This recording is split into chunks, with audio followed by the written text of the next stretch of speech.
A week ago, bloody scenes outside Parliament in Kyiv. A grenade explosion within police lines caught on camera.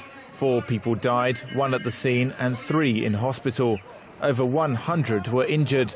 A vote paving the way for further decentralisation had just been passed by MPs inside.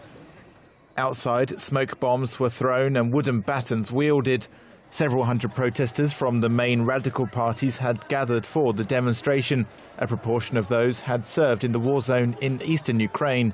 Many were just there looking for a fight. It was deplored by government officials and leaders in Ukraine and beyond. Some 30 people were arrested.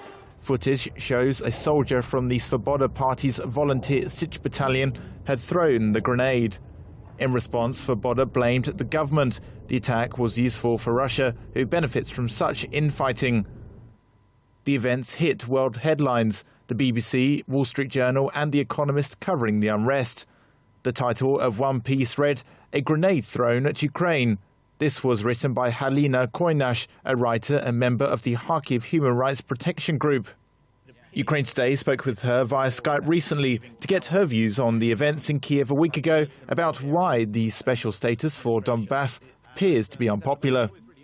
I think actually one of the main reasons I think is this clause in the original one about an amnesty.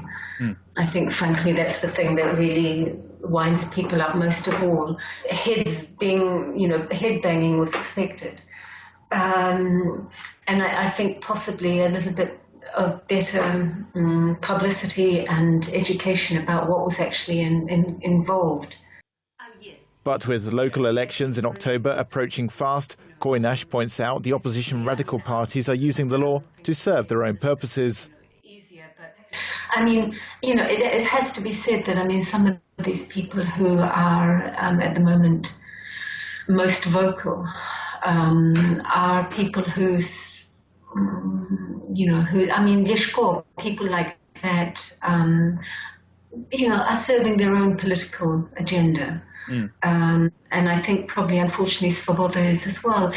Koinash went on to express scepticism. Such a decentralisation law could be passed in the next reading because of one major stumbling block: free and fair elections. But how are you going to get to a level, how are you going to justify elections where you have absolutely no access to Ukrainian media? There is a whole list. I think they've put in limitations on who can actually stand for election, that effectively, unless you have supported the militants for the last year, you can't stand for office, which obviously means that, we can, there's no question of calling this a free election. It's not any way of Other analysts argue decentralisation is a political game in order to show Western leaders that Ukraine follows the Minsk agreement and is internally clamping down on state corruption and mismanagement.